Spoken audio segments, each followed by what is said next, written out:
pembelajaran materi sebelumnya, pembelajaran dari kelas. Nah, kegiatan inti yang tadi saya sebutkan 5M itu ada mengamati, menanya, mengumpulkan informasi, menalar, dan mekomunikasikan. Tidak yang minum. Terus langsung aja ya.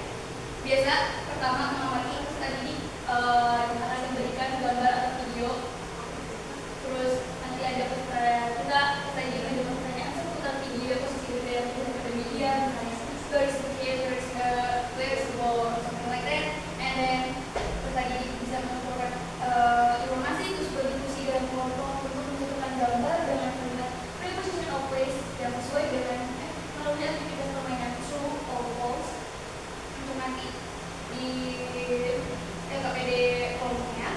Keempat ada menalar, tadi menuliskan hasil pengamatan dan menganalisis perbedaan penggunaan in, on, under, dan lain-lain untuk memahami dan khusus setiap kata depan. Nah, di sini nantinya akan ada LKPD individu yang dimana untuk membatas pengetahuan para peserta didik terhadap materi yang sudah dijelaskan. Itu LKPD individu untuk evaluasi. Nah, terakhir adalah mengkomunikasikan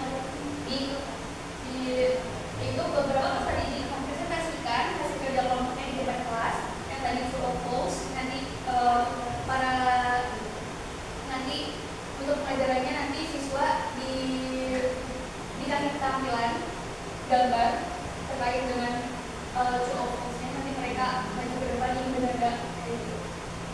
Terus tadi kegiatan menutup seperti biasa reflection sama mengumpulkan materi untuk mengumpulkan LKPD yang terkoneksi dan mengumpulkan materi tentang preposition of place. Dan guru juga memberikan apresiasi sederhana. Habis itu ada tulisan-tulisan, lalu misalnya ada langsung penutup doa.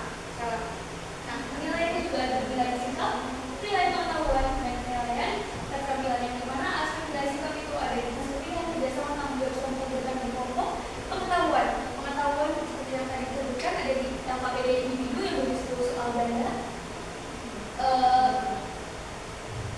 Terus ada yang menilai keterampilannya itu di speakingnya. Nanti kalau misalnya di saat guru menanya where is it di gambar, murid bisa menjawab dengan baik, atau di saat diskusi itu bisa menjelaskan dan writing menulis kalimat yang menggambarkan posisi berdasarkan gambar itu ada di LKPD individu. Sumber belajar dari buku My Next Word Grade 4 tahun 2021, video pembelajarannya dari YouTube. Dan media visualnya nanti ada saya dari Canva dari PPT. Tampilannya sekian presentasi individu bisa nanti acara pembelajaran dari saya. Kurang lebih maaf. Assalamualaikum warahmatullahi wabarakatuh. Waalaikumsalam. Kita dengan kali ada yang mau kritik dari sebelumnya, aku open banget. Oke, supaya kita lebih ke yang penilaian. Wah. Ini